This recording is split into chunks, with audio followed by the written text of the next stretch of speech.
What's up everyone, it's Dakota and welcome back to another Magic the Gathering video, and today I'm bringing you Crawdaddy's guide to the Pro Tour Edge of Eternities edition as we are getting set up for this weekend where we have Pro Tour Edge of Eternities, as you probably could have guessed from the intro of this video. And this is a really exciting one for me because this Pro Tour is featuring the modern format as the constructed format in the event, and of course Edge of Eternities being the limited format. This is kind of a little weird to me because we are definitely a little too close to the release of the Spider-Man set, so Spider-Man could not have really been the, Pro Tour event of the, of the weekend. But Edge of Eternities has been out for a while, so to me it's a little bit of a head scratcher where we have the competitive events happening alongside their release of sets, but that's neither here nor there. I'm still excited that we're getting a major Pro Tour event, and this is going to kind of set us up for the regional championships that are going to be taking place in October and November that are also featuring the modern format. So this is going to be really exciting from a spectator standpoint, obviously getting to watch my favorite format on one of the biggest stages in Magic the Gathering in terms of competitive Magic, and on top of that too, hopefully giving us some ideas and some insight on what the modern format looks like. And in this video, we're going to be going over how you can watch the event, things that you need to know, going over the modern metagame, and of course giving you some of my thoughts and opinions, predictions, and things I'm going to be watching for at the Pro Tour this weekend. So you definitely don't want to go anywhere if you want to kind of get into the mood, if you will, for this event, because it's going to be absolutely massive, and these always end up being the biggest and most watched Pro Tours as of at least the last few years. But before we get too deep into our guide today and we talk about Pro Tour Edge of Eternities, if you're not already subscribed to the channel and you want to see more videos from me, where we cover the major events going on in Magic and competitive Magic the Gathering, as well as covering the modern and standard formats and longer form videos. It's kind of a mouthful, but if you're interested in any of that stuff, be sure to subscribe to the channel and ring that notification bell so you know when those videos get posted. It's a free, easy way to support me and my content. And if you want even more content from me, you can go ahead and check out the description down below. I have a link to my Discord server, a link to my Twitch channel, a link to the Casual Spikes podcast YouTube channel, and of course the sponsor of the channel, Manatraders. Now, if you're interested in kind of getting into the modern format, whether we're kind of talking about it, if you're just getting excited about it, because I'm super excited to be playing the format come October, you can sign up for Manatraders. Instead of having to buy all the cards up front on Magic the Gathering Online, Manatraders allows you to, through their website, rent cards and play different decks in basically whatever format you want. You can end up being able to play test whatever decks you want, whenever you want. It's going to be honestly a lot of fun because even as a content creator, I know that it's beneficial for me to kind of swap and play whatever decks. But really, when I'm just trying to figure out what decks I want to play in a format, the fact that I can play an aggro deck in 1 hour or two, play a few leagues, and then I can go and play a control deck, for a few hours, whatever the case may be, and just definitely nail down and figure out what I want to play in paper. So it's a great playtest tool, and it's a great way to figure out what you want to play in the format. And if you use my code in the description down below and you sign up for Manatraders using that code, you can get 5% off your monthly subscription. So it's a little bit of a win-win for everyone. You support the channel and your subscription gets a little bit cheaper. So be sure, if you do sign up, use that code in the description down below. I want to thank Manatraders for being a sponsor of the channel. Now let's go ahead and talk about Pro Tour Edge of Eternities. Wow. So Pro Tour Edge of Eternities, what is the Pro Tour? Well, it is basically the second highest level of competitive Magic we can get to, just underneath of the World Championship. The Pro Tour essentially culminates in a path of players that either have special qualifications, which is a rare few players. I believe I think the Hall of Fame only gets regional championship invites, which seems like kind of I'm not a big fan of that. But we have regional championship, winners, or in this case in the United States, like the top 32ers of the regional championships, either the first or second one. We have players that went very deep into their own country's regional championships, regional championship winners, players that did very well at the Pro Tour. All of these players that have essentially proven that they are the best of the best in their region, on top of also being the best of the best of other regions as well, all coming together to play in the Pro Tour. Now, the Pro Tour is set up a little bit different from a lot of these other events. You'll see at the Regional Championship, it is just one constructed format throughout the whole thing. The the other events, the Spotlight Series, you'll see is either all constructed or all limited. This is a combination. So you actually see down here during the broadcast schedule, which you can watch on twitch.tv/magic, or you can watch on the Magic the Gathering official or Play MTG YouTube channel, which I prefer because I don't pay for all the bonus stuff for Twitch, and you can rewind, fast forward, and all this other stuff on the YouTube stream, which I think is very convenient if you're not able to watch as soon as they go live. So, day one, Edge of Eternities draft, Modern Constructed, is going to be 8 rounds day 1, 8 rounds day 2, and a top 8 single elimination on Sunday. So on Friday, we're going to see 3 rounds of Edge of Eternities Limited. We're going to be watching players draft initially at the beginning, which is a lot of fun because then the commentary crew also has a very, very deep knowledge when it comes to just limited formats in general and just a lot of limited experience. So as they're kind of going through and kind of deciphering maybe what players are going to pick based on their other picks and stuff like that, there's just a lot of insight. And I think draft is such a fun format. And I think limited is a very fun format that is just very easy for other players to get into because it's not something that you have to necessarily invest a ton of money into, like building a deck for, like modern or standard or whatever. You just kind of show up, you have a bunch, 8 people or 7 other people show up, and you all just buy 3 packs and start drafting cards and stuff. Really fun there. And then we have 5 rounds of Modern Constructed, which is, of course, again, my favorite format and a metagame that we're going to get into as we kind of move on later, once we get through this part of the video here. Day 2 is going to be the same thing. We're going to start with Edge of Eternities draft. We're going to play 3 rounds, drafting brand new decks this time around, and then going into Modern Constructed, where players will kind of hopefully get one of the top 8 spots to then qualify for the Sunday single elimination top 8. And this is a best of 5. All the other games in the constructed portion of the event are going to be best of 3. Players are going to be not sideboarding after game 1. They play game 1 and game 2 unsideboarded, and then games 3, 4, and 5 are then sideboarded. Something special that happens for the Pro Tour that we don't really see at like a Spotlight Series or at the Regional Championship or really any other constructed event.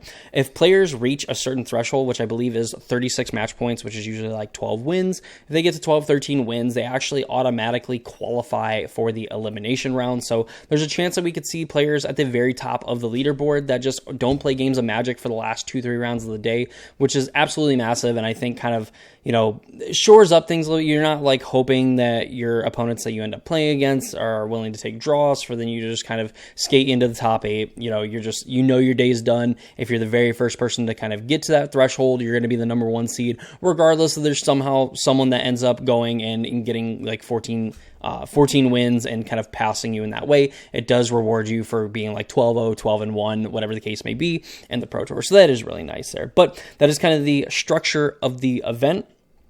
And of course, it'll be streamed on twitch.tv/magic or on the Play MTG YouTube channel. So we have, of course, Pro Tour Edge of Eternities, the story so far. The following, Ken Yukihiro's victory at Pro Tour Magic the Gathering Final Fantasy. Players and viewers alike have been eagerly anticipating the final Pro Tour of the year, which is Edge of Eternities. This is our last Pro Tour of 2025 and sets the stage for the World Championship that's going to take place on December 5th through the 7th. So Ken Yukihiro is technically the defending champion here, having won the last Pro Tour on Mono Red versus Ian Robb, who was playing the Is It Prowess deck at that event. And it's, kind of a good thing that this isn't standard. We are playing modern, so this is going to be pretty sweet. So we have, of course, we have the draft plus constructed on day 1 and day 2, with the top 8 being entirely constructed here. And this kind of goes through some of the archetypes here that you see on screen. So we have, blue-white is casting your second spell, artifact control in Dimir colors, Rakdos getting Void, which is a mechanic that, you pay a cost, that it kind of triggers when you have non-land permanents and stuff that leave the battlefield. You have Landers and Landfall. In the Gruul colors. In Selesnya colors, you have +1/+1 counters, Story of Their Life. Black-white go wide here in the Orzhov strategy. The blue-red Is It artifact aggro. We have Gorio Graveyard here. Boros space stations and blue-green ramp here. Some of the key things that you want to remember for Edge of Eternities, a lot of the key things that we're looking at is definitely the Void mechanic and the Void mechanic, space stations where you're going to try to station your creatures to put charge counters on them to then turn them into creatures and give them specific abilities, whether it is actual physical like spacecraft cards, or if it's the, you know, lands that we see in the format as well. And then of course we also have Warp, which you can pay a cost. The creature is going to be on the battlefield for the time being, and then at the beginning of your end step it gets exiled and you can cast it for its mana cost at a later date. So those are some of the key mechanics that you need to know for Edge of Eternities draft. But again, if you watch the constructed rounds, the commentators do a very good job of just making sure that you're well aware of like the different archetypes, what players are looking for in set archetypes, and kind of the mechanics of the limited format as well, and really like what archetypes are better than other ones, and maybe kind of some of the cool things that other teams have kind of come up with. Because while most players are going to try to follow like playing these 2-color strategies, because that's going to give you the most consistency when, you know, you don't necessarily have access to dual lands, or don't know if you're going to have access to dual lands, you definitely see some crazy things come out of the Pro Tour. I've seen plenty of draft formats where you have players that end up going into like 4 and 5 color decks, and they end up winning all 3 draft matches, where typically for someone like you and me, that would not be a good strategy. More than likely it wouldn't work out, but some players are definitely very skilled and can make that work out. So that's really cool. We have a Modern at the Pro Tour, which of course is going to be one of my favorite ones here. I'd say definitely Quantum Riddler more than Tezzeret Cruel Captain, but although this has been a pretty sweet card for the older formats. Edge of Eternities, especially with Quantum Riddler, has done a very good job. We see Quantum Riddler in various different blink strategies, as well as, I mean, really any deck playing blue, because turns out just paying 2 mana to have this thing enter and draw a card and have access to something that you can cast later is really nice. On top of the fact that, yes, you could just ephemerate this or Failure this and have it return back to the battlefield permanently, draw more cards, and then, of course, find ways to get down to a low hand count to where then when you start drawing cards, you're just drawing more cards as well. So that is always fun here. And at the end of the article, of course, the broadcast team, Maria Bertholdi, Ailey Loney, Corey Baumeister, Carmen Klumperens, Marshall Sutcliffe, Paul Cheon, Cedric Phillips, and Riley Knight, all holding it down here on the broadcast team. Of course, just a top-notch, A-plus crew that they have. Loved seeing Riley Knight in the booth. It's awesome. Cedric Phillips, who, you know, used to do his podcast, the Receivables, and kind of does more work on like the competitive side of Magic.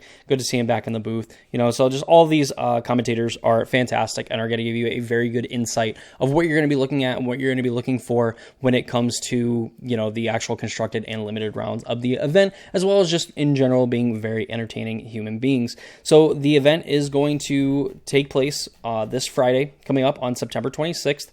It looks like it's going to be 11 a.m. Eastern Time. 5 p.m. CET, 12 a.m. JST, which is going to be from the 27th to the 28th. Or no, that is crazy. Good thing I don't have to really know like what these dates actually mean. And then we have 9:28. We have 10 a.m. Eastern Time, which is going to be a little bit earlier start. 4 p.m. CET, and then 11 p.m. JST is what I'm guessing. So this is probably like 7 a.m. It's going to be the 27th to the 28th instead of like 26th, 27th is going to be my guess. But for all you East Coasters, 11 a.m. EST and then 10 a.m. EST on Sunday. So that is what you need to know for the event. That is the formats we're playing, kind of a breakdown of how these players qualified for the event, as well as the fact that they're playing for $50,000 with a total of $500,000 in prizes, where as long as you just show up to the Pro Tour, you will get $500. So pretty sweet. And then players, competitors finish Pro Tour Edge of Eternities with 30 or more match points will get invited to Pro Tour Lorwyn Eclipse next year, which is really nice to see that the next Pro Tour and the first Pro Tour of next season is going to be the Pro Tour that is going to be a Pro Tour that gets us to return to Lorwyn and be in universe sets. So that's really cool. But, you know, of course, what we end up doing in these guides here, we obviously went through the structure of the Pro Tour, what we're going to be looking at, etc. Let's go ahead and talk about the modern metagame and see what we're going to be seeing and what we should expect to see at the Pro Tour. So now let's take a look at the modern metagame. Here on MTG Goldfish, it compiles all the results from the various different online challenges and leagues and showcase events on top of other bigger events like the NRG series events, or usually like 10 to 20K events that end up kind of compiling up the metagame percentage here. While this is not a de facto, like every single tournament result that has happened in the modern format that ends up getting compiled here, but it is giving us a pretty good idea of kind of like the day-to-day results that these decks are kind of putting up, and can kind of show us minor adjustments throughout the, essentially the modern format, the little adjustments that end up getting made leading up to the Pro Tour here. So we have the first deck we're going to take a look at, and we're going to try to cover these, very shortly. I know that it's kind of hard for me if you've watched my videos and stuff where I am not the fastest at explaining things, but we're going to do our best here. So Boros Energy has been the #1 most played deck in the modern format for quite a while. It's a deck that very rarely ever seems like a very bad deck to play, and like really the one time I can think of where it was bad to play it, maybe you could argue during like the Nadu period when Modern Horizons 3 came out, where Boros Energy, I don't think was totally refined. I don't think that necessarily the best Boros Energy deck was out there, playing against essentially the super streamlined version of like Nadu. So you could argue that it was worse, but only because players didn't have a lot of time to actually refine the list. And then, of course, during the Teamer Breach days, where Teamer Breach was just seemingly dominating the modern format, while not winning every tournament, definitely performing at a very high level, and was probably worth more investing that time into it if you hadn't already been investing time into Boros Energy, just because that deck was that much better. But, of like the last year to like 18 months of Boros Energy, there has been just very, very short windows where it has not been the best deck in the format. So what exactly are we looking at here? Well, this deck has a 1-2 punch of Guide of Souls and Ocelot Pride. Unlike most 2-card combos where you really want to have a lot of one piece and not so much of the other, in the case of like Cat Oven, where you want more ovens than cats because you can loop more times the more ovens you have, rather than having like 3 or 4 cats and only having one oven. You're still only going to be able to do it one time. Ocelot Pride and Guide of Souls just absolutely feed off of each other. Guide of Souls is going to have you gain a life and an energy whenever another creature comes into play, and Ocelot Pride is going to create a 1/1 white cat creature token if you gain life this turn at the beginning of your end step. And then if you have 10 or more permanents, you get the City's Blessing. And when you have the City's Blessing, then for each token you control that enters the battlefield this turn, you create a token that's a copy of it. So just between these two, Ocelot Pride will make a cat, and then if you have the City's Blessing, it'll end up making an additional cat. With multiple Ocelot Prides, you're going to be making multiple cats. So you end up, if you have 2 Ocelot Prides, for example, you're going to have one trigger, it's going to make a cat token, and then it's going to say, okay, you have the City's Blessing, let's make a copy of this cat. So now you have 2 cats. The second one is going to make a third cat token, and then its ability is going to say, okay, let's make a copy of each token that's entered this turn. We've had 3 cat tokens enter, so it's going to make 3 additional. So with 2 Ocelot Prides and a Guide of Souls, you're going to make 6 cat tokens, gain 6 life, and gain 6 energy, which of course then we can use that energy with Guide of Souls to start paying it in increments of 3 for each Guide of Souls that we have, to then put 2+1/+1 counters on a flying counter on a target attacking creature, and it becomes an angel. Doesn't really matter. It just allows us to continue to be aggressive and then do something with his life. On top of that too, it's very hard for other players to out aggro the Boros Energy deck when they are gaining a ton of life here, and that's just in these 2 cards right here. The other important card of the deck is Goblin Bombardment. Super simple, 2 mana, sacrifice a creature, it deals 1 damage to any target. This allows you to flip a Johnny Nakatl Pariahs. It allows you to throw the soldier tokens that you actually make with Voice of Victory when you attack with it, so you don't have to sacrifice them at the end step. You end up getting more damage out of it, and actually even some more synergy with cards like Ocelot Pride. If you stack the triggers correctly, you can actually double the Voice of Victory, or the mobilize tokens that you make from Voice of Victory, and those tokens will actually stick around, and then the original ones will go away. Obviously, again, throwing them to a Goblin Bombardment. But this just allows you to have give the deck a lot of reach. It ends up, if you can't really attack with your creatures, guess what? You can still make a ton of cats. You can throw them at your opponent.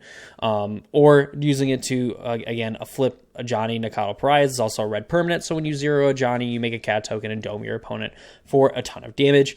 And not only that, you have probably one of the best mid to late game cards in Flage Titan of Fire's Fury. In the worst case, it's a 3 mana removal spell that's also going to gain you a little bit of life, and of course give you some other synergy with Goblin Bombardment and Guide of Souls. On top of that too, just escaping this and getting to escape it with something like Arena Glory, where you're going to be able to give it haste, is absolutely backbreaking, where best case for your opponent, it ends up dealing 12 damage to them, and then you gain 6 life. In the worst case, I guess, for your opponent, they end up losing 2 of their creatures or one of their really big creatures and still get hit for a ton of damage and really can't get this thing off the board. The problem is it just ends up sitting and looming in the graveyard for a lot of these red-white based strategies, and there's not really a lot of ways that decks have to handle this in game 1. In game 2 and game 3, they can bring in Graveyard Hate, but like this is the only card that you really care about in terms of what's in your graveyard. So even having the Graveyard Hate, they have to bring it in to respect Flage, and that's just to show you how good it is that you wouldn't necessarily bring in Graveyard Hate against this Boros energy deck if Flage didn't exist. So that's actually a really kind of cool and interesting thing. On top of that too, Boros Energy just has a lot of really good sideboard cards here, like High Noon against like Is It Prowess and some of the other decks that just want to go multi-spelling, things like Storm. Some pretty sweet Graveyard Hate and Ghost Vacuum and Surgical Extraction for some of the other decks that we're going to kind of point out here.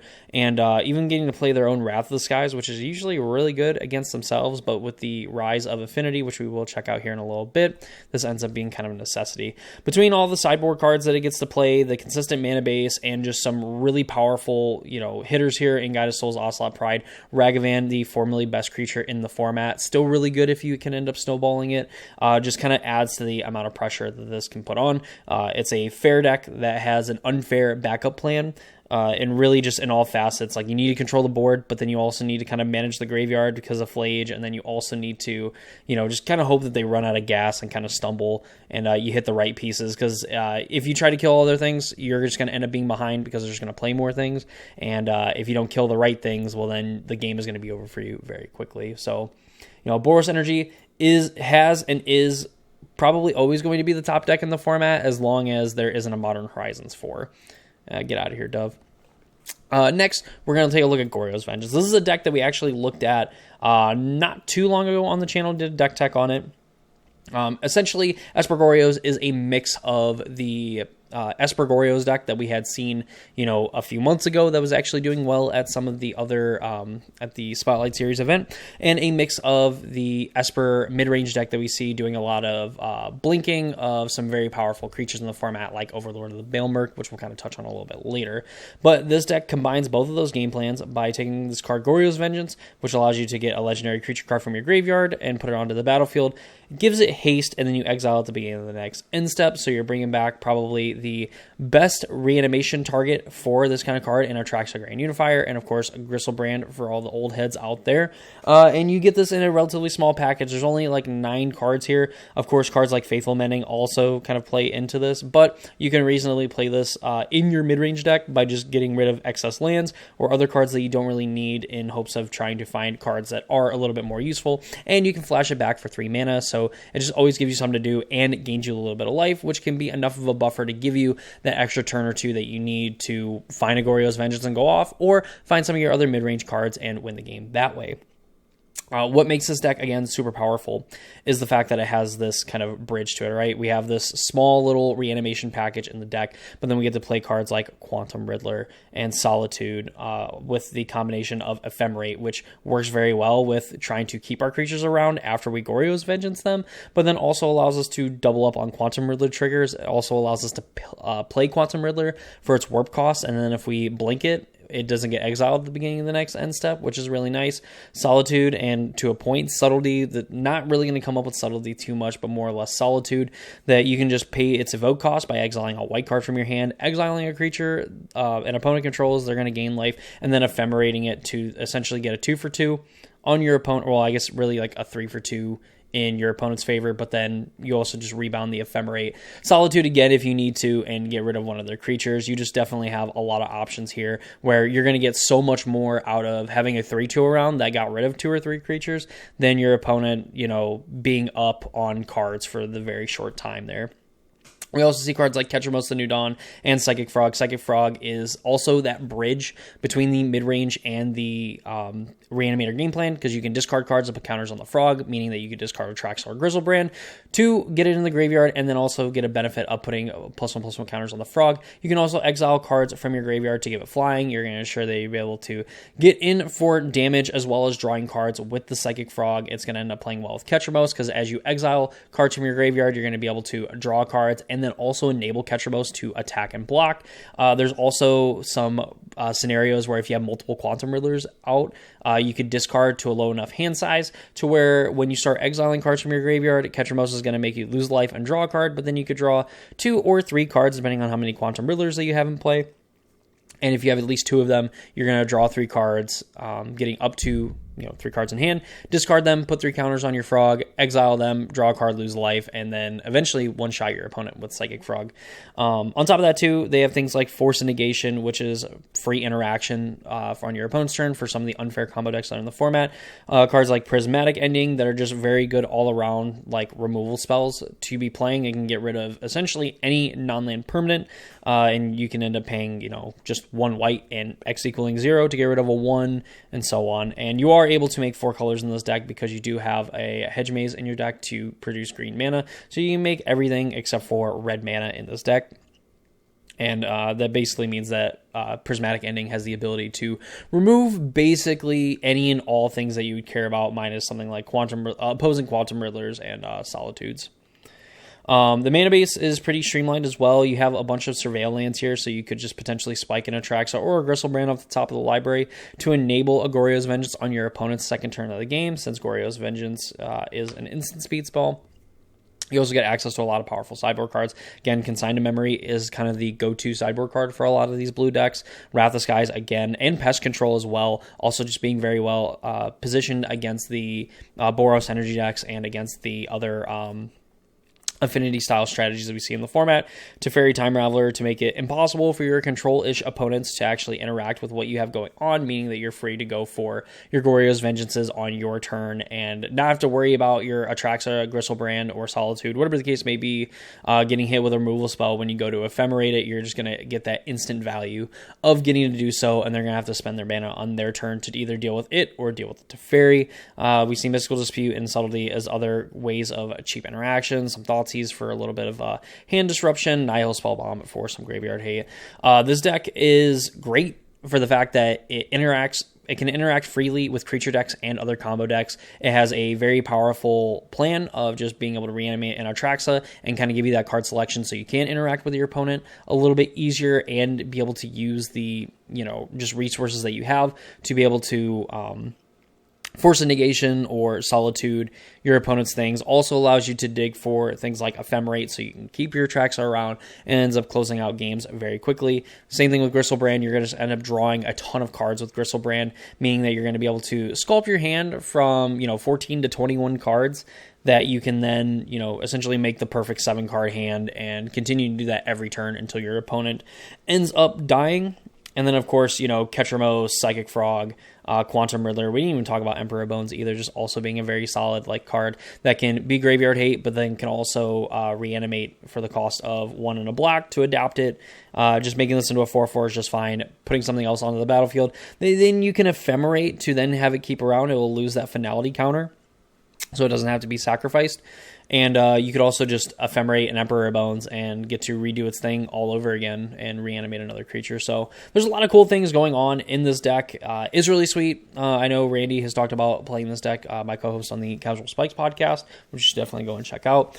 And yeah, this deck just seems very solid. It has a lot of things that it interacts very favorably with what's going on in the format. And, while it's not the deck that I'm personally going to go take and play, just because I think it does require a lot of planning and just understanding of the format, which I'm not saying that I don't have, just it is very difficult, and just kind of making those decisions. I would expect this deck to see quite a bit of play because there are a lot of other smarter human being Magic players out there. Next, we have Eldrazi Tron. These Eldrazi big mana decks here. I don't know why this is going from August. We're gonna do this in real time. We're gonna find a more recent list. Here, look at that. So many 5-0s with this deck. Oh my goodness. So we'll go here. on September 21st, a third place finish, so they get to the semifinals of a Modern Challenge online, which these are pretty competitive. You'll see like 50, 60, 70 players like signing up for these events. But essentially here, we're trying to abuse Ugin's Labyrinth and cards like Eldrazi Temple, which, cool space border, bro. So Eldrazi Temple will give you 2 colorless mana, but you have to spend it to cast colorless Eldrazi spells or activate abilities of colorless Eldrazi. And then you also have Ugin's Labyrinth, which will give you 2 colorless mana. There's no restriction on that colorless mana other than the fact that you have to imprint a colorless card with mana value 7 or greater from your hand when it comes into play, or else it'll only tap for a single colorless mana. But you are able to tap it and get the exiled card back to your hand, so it's only temporary unless your opponent blows up the Ugin's Labyrinth or manages to put that card in exile into your graveyard or hand some other kind of way. We also get to use the Urza lands in Mine, Power Plant, and Tower. These all tap for a single colorless mana individually, but when you have a Tower, Power Plant, and Mine in play, Mine and Power Plant will tap for 2 colorless mana, while Urza's Tower will tap for 3 colorless mana. You're looking to either assemble Tron or just assemble a lot of these other, soul lands in Ugin's Labyrinth and Eldrazi Temple. You can, a little bit easier to get Tron here. You are playing cards like 4 Expedition Map that allow you to search for a land and put it to your hand. You have Sowing Mycospawn, which for just 4 mana, you get a 3/3 that when you cast it, you search your library for a land card, so you can get any land, put it onto the battlefield, it will come into play untapped, and then you shuffle. And then if you end up, kicking it, you just also get to Stone Rain your opponent. Actually, even better because you get to exile their land. So there's just a lot going on here for 6 mana. Unfortunately, it's not 7, so you don't get the benefit of some other of those like high costed things, but nonetheless, this is really good just to play, and has the ability to be played on turn 2, thanks to things like Talisman of Impulse and Resilience here, allowing you to kind of play these off of Ugin's Labyrinth and then set up Sowing Mycospawns, which is really neat here. Kozilek's Command is just a card that is great in all facets of the game, whether it's making a few spawns or exiling like 1 card from your opponent's graveyard, or potentially just scrying 2, drawing a card, or exiling a creature off the battlefield, or when you're at the late game and you just have a ton of mana in play, getting to do this X equals 12 and getting to scry a bunch and make 12 spawns that you could sacrifice each for a colorless mana to then cast one of your other big things and kind of further press an advantage and virtually stack your deck to where you're basically just going to be hitting banger after banger after banger, while your opponent is going to have to rely on the top of their deck to be able to counter what you just set up. So this is a card that is very powerful here. We also see 2 Dismember as early interaction and All is Dust, making it so each player sacrifices all permanents they control that are 1 or more colors, in which, even though things like Sowing Mycospawn have a color in their cost, they're devoid, so that card has no color, so they don't get sacrificed to the All is Dust here. Of noting too, because All is Dust is a kindred sorcery Eldrazi, and the same thing with Kozilek's Command, you can actually cast these off of an Eldrazi Temple. Like, you can spend 2 mana to cast these spells because they are considered Eldrazi spells, which is really neat. We also see Ugin Eye of the Storm, Karn Liberated, Karn the Great Creator, with a sideboard filled with artifacts so we can get with Karn the Great Creator for very specific matchups. Shout out to Extinguisher Battleship, also making an appearance in this deck. So, I mean, this is the essentially the go-to ramp deck of the format here. The Urza lands have been doing some pretty busted things. 1/2/7 is kind of like what you'd hear from a lot of players playing Tron, and then just going into like Karn Liberated. Karn Liberated holding on to being a 1-of in the deck. I remember, it feels like not too long ago, this was like a 4-of slam dunk, and this was a card that your opponents absolutely hated seeing because it just double Stone Rained your opponent into playing a second Karn directly after activating the second one to finish off their land base. Is absolutely unreal, and how far we have fallen from God. But Karn the Great Creator is also probably one of the better, if not best, Karns, depending on the older the format you get. Ugin Eye of the Storm is also a way that you can buffer your life total a little bit, give you a little bit of ramp. Also allows you to search your library for any number of colorless non-land cards that you exile them. Until in turn, you can cast those cards without paying their mana cost. So you just get a lot of these dumb idiots and just end up making your opponent's life absolute hell. So that is Eldrazi Tron. This is honestly one of the, I'm not going to say the boogeyman of the format, but definitely a deck that you have to be careful of, because we have this aggro deck here that kind of wants to play against, I would say, like really any of these decks, it's kind of okay. A little bit more annoying playing against Eldrazi Tron just because of all his dust. But, you have the ramp deck of the format, like this mid-rangey / combo deck. You have the aggro / combo deck in Boros Energy. You also have this domain strategy where we're seeing a lot of, kind of what used to be good in the format here. And not saying this isn't good, but again, you use like Leylanded Guild Pack to make all of your permanents all colors, all your non-land permanents all colors, and your lands every basic land type. So you're able to play cards like Scion of Draco for 2 mana on turn 2, and because it's going to be every color, it's going to get all of the keywords that it has, that it grants creatures depending on their color. So it'll have Vigilance, Hexproof, Lifelink, First Strike, and Trample. For all of your creatures essentially, which turns cards like Flage that were already at an 11 up to like a 25. Territorial Kavu being absolutely massive. Ragavan being an even harder creature to deal with if that was ever even possible. You get to play cards like Stubborn Denial and Consign to Memory in the main board. Of course, a Lightning Bolt to help you cross the finish line. Fable, and of course Leyline Binding, which is just a 1 mana removal spell for any annoying non-land permanent your opponent controls. On top of that, too, just getting to play Arena of Glory, again, another card that is really helpful to these aggro decks to just completely push them over the finish line. And on top of that, too, you get to play a lot of the good white sideboard cards and some of the other good blue sideboard cards in Consign to Memory and Wrath of the Skies. Clarion Conqueror being pretty underrated just for being an annoying card to like shutting off like Eldrazi Spawn, of course shutting off things like Psychic Frog and some of the other annoying artifact, creature, or planeswalker abilities out there on a body that is pretty reasonable. And again, if you end up having, Scion plus Leyline out in play, this card is essentially impossible to kill in combat and to kill, impossible to kill in combat and impossible to kill with removal spells here. So that is a very quick synopsis of this Domain Zoo deck. And the last one we'll kind of look at, which is probably more or less it's gonna end up being featured just because of how crazy this deck actually is in the Amulet Titan deck. We could be here for hours if I wanted to go full in-depth explain of like what this deck is trying to do. But essentially, thanks to cards like Aftermath Analyst and Shifting Woodland, you're able to get Delirium thanks to all your other lands and all the other spells you're going to end up playing. You're going to turn... You can play Aftermath Analyst, mill some cards. You're going to be able to pay 4 mana and sacrifice it. Return all your lands from the graveyard to the battlefield tapped. And if you have something like Amulet of Vigor, especially in multiples, where you can get multiple untaps if you have multiple amulets in play, or something like Spelunking, which are going to have your lands come into play untapped, you can end up kind of looping all of your lands. You can go Aftermath Analyst, getting back like a Shifting Woodland and some Lotus Fields. You sacrifice lands to the Lotus Field, you end up floating all of your mana. You can have Shifting Woodland become a copy of Aftermath Analyst and just keep looping your lands over and over and over and over and over and over and over and over again until you essentially get to make infinite mana, and then you throw in something like... if I can find it, of course, I can't think of it off the top of my head. Mirror Pool. You can actually then go and find a way to get a Primeval Titan, which allows you to search for 2 lands when it enters, and then you can just make infinite Titans with your Mirror Pool, getting it back because of the Aftermath Analyst. Doing this over and over again, and then you also have a card like Handwear Battlements that'll give target creature you control haste for a red and tapping it, meaning that you can eventually just give all of your Titans haste and attack your opponent with infinite amounts of 6/6 tramplers.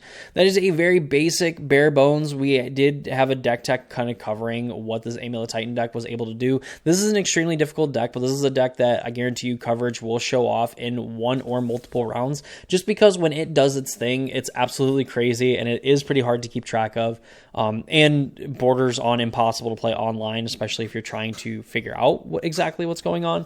But there's a lot of really cool lines that this deck is able to take, and really it's just kind of fun to watch it go off.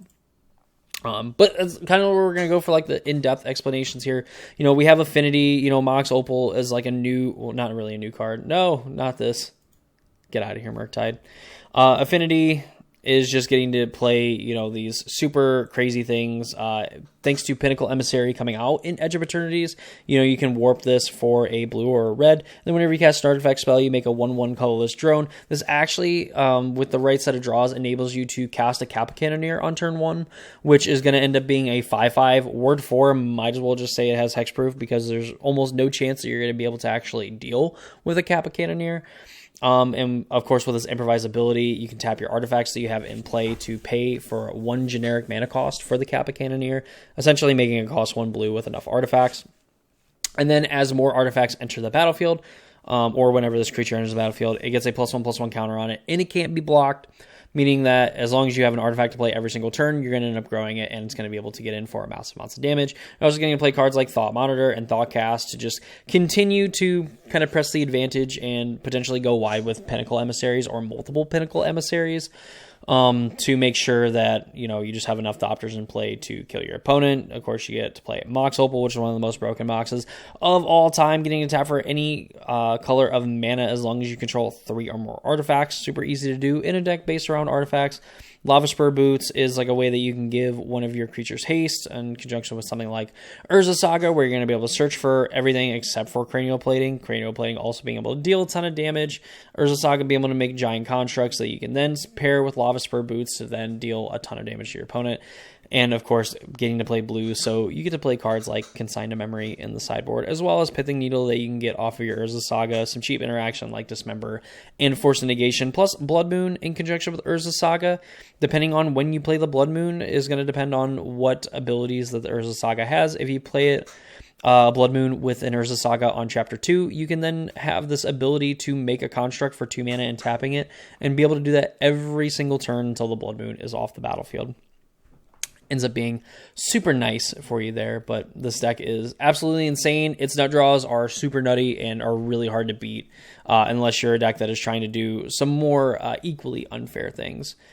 Some other things to touch on: Ruby Storm. This is essentially the Storm deck of the format, the combo deck that is so not really unfun to watch. It is kind of fun to watch to do it one time, but is a deck that always seems to either way overperform or way underperform, kind of where people expect it to be, and there's really no in between here. Maybe is relatively well positioned only for the fact that I think Graveyard Hate is a little bit on the low side for the format here. Although Consign to Memory is kind of a beating for this Ruby Storm deck, because Storm is technically a trigger, and you can counter the trigger with the Consign to Memory. Eldrazi Ramp is essentially this more red-based Eldrazi Ramp deck where you can play board wipes such as Kozilek's Return, deal 2 damage to each creature. It's not going to kill any of your Eldrazi. It's more than likely going to kill all the creatures from your opponent's Boros Energy deck and some of the other small creature decks playing. Neobrand is the other like stupid combo deck. Shout out to Young Dingo for actually taking down a challenge. Not going to be compassionate to old people. Sorry, not sorry. But this is a deck that tries to combo off, essentially play a Galta. You can put any number of creature cards from your hand onto the battlefield. You're looking to put the Xenagos, God of Rebels into play. Give the Galta essentially double its power and toughness, and then give it haste. It already has trample. You're going to be able to deal 26 damage with a Galta. Thanks to the +1/+1 counter from Neoform. And this whole deck is crazy. We've played it before on stream, and it just does a lot. You can also put things like Gristlebrand, Urena, the Song of Unending, you see from Tarkir Dragonstorm. You can also put into play. You can also get Atraxas and just kind of be like this sort of kind of like grindy deck, but really it's like you want to put Allosaurus Rider into play. You want to Neoform it away. Your opponent's not going to get an opportunity to remove it. You end up searching for Galta, and then you can either put like a Disciple of Freyles in play, like you can stack these triggers, and there's just a lot that you can do with this deck, and it's so annoying because it just feels like impossible a lot of the time to end up actually dealing with it. And then you have things like Dimir Murktide, and we also have like Esper mid-range, and even the white-black mid-range decks that are trying to get value off of things like Overlord of the Baelmurk, which we'll check out here real quick. When it enters the battlefield, you can impend it for 2 mana. So it comes into play as an enchantment, and then each turn you remove an impending counter from it at the beginning of your end step. And then whenever it enters the battlefield or attacks, you have to mill 4 cards. That is not an optional thing. And then you may return a non-avatar creature or card or a planeswalker card from your graveyard to your hand. You're going to play things like Witch Enchanter, where that just have like really powerful ETBs. You're going to play things like Solitude, so you can evoke it. You're not really worried about ephemerating it, keeping it around, because Overlords can more than likely just get it back, so you can be a little bit more aggressive with Solitudes. We have Thalia that can actually blink Overlord as well as Flicker Wisp while it is an enchantment, because they care about just permanent cards or non-land permanents, or in the case of Flicker Wisp, permanent cards that you control. You can return it at the end step, double up on the ETB trigger, and get a 5/5 for your troubles. That is going to help you close out games very, very quickly and getting to play efficient removal like Fatal Push, Thoughtseize, and of course Solitude. And this also is a Quantum Riddler deck. So again, you can just use your cards very aggressively, just kind of get your opponent's board under control, and then Quantum Riddler is going to slowly but surely kind of get you back into the game by helping you draw extra cards here. And then again, the white sideboard cards, turns out they're very powerful in cards like Wrath of the Skies. We see Pest Control, High Noon, Path to Exile is a very interesting one. Shout out to like 2012 Modern, 2013 Modern. And yeah, just some very powerful creatures here in the sideboard, as well as some very powerful cards in the main board. So that's kind of the Modern metagame that we're expecting to see, that ended up being like a half hour to go through quite a few decks. I mean, I think I'm pretty impressed with myself there. I think we can expect to see a lot of Boros Energy. This is just like a deck that I would say of the top tier decks is probably the easiest to wrap your head around and play, because there's just a lot of a lot of these decks have some very easy mode like draws here.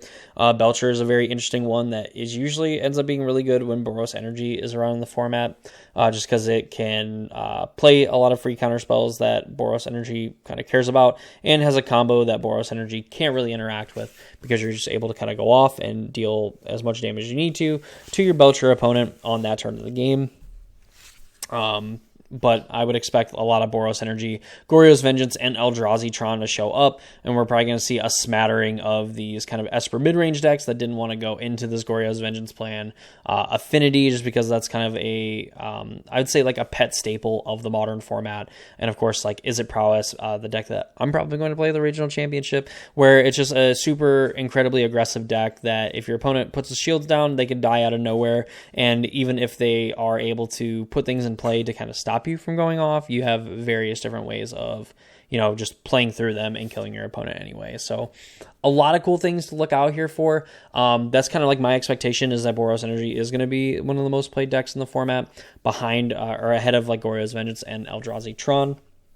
And I would say probably my sleeper is probably going to be this Neo brand deck. I wouldn't be surprised if there was a high amount of players that ended up bringing like at least over like 2 or 3%, probably listed on the metagame page for Neo brand here. So that's kind of my expectation there, because the deck has been performing very, very well, even with a lot of the hate that kind of can come in and play against it being pretty good. So that's the Modern format. That's kind of what we can expect. That's some of the heavy hitters that we can expect to see on camera after the limited portions of the event. And I think that's going to do it for this video. That's everything that you need to know for Pro Tour Edge of Eternities. I am so looking forward to the event. If you have made it this far, don't worry. We're going to have wrap-ups of Day 1, Day 2, and of course the Top 8 coming out throughout the weekend as a thing that we've been doing since Pro Tour Modern Horizons 3. It's something that I've enjoyed doing, kind of breaking down what's going on, what the metagame looked like, the undefeated players, and so on. So definitely go ahead and check out that video, or those videos as they come out, and of course subscribe so you are notified when those videos come out. Do greatly appreciate any and all support that you give. Again, shout out to the sponsor of the channel, Manatraders. Check out all the descriptions down below for more content, and I hope y'all are as excited as I am for Pro Tour Edge of Eternities. I just want to see some very high-level Magic being played this weekend, and in preparation as we get ready for Regional Championship Houston. So that's going to do in this video. Hope y'all enjoyed it, and I hope to see you all in the next one.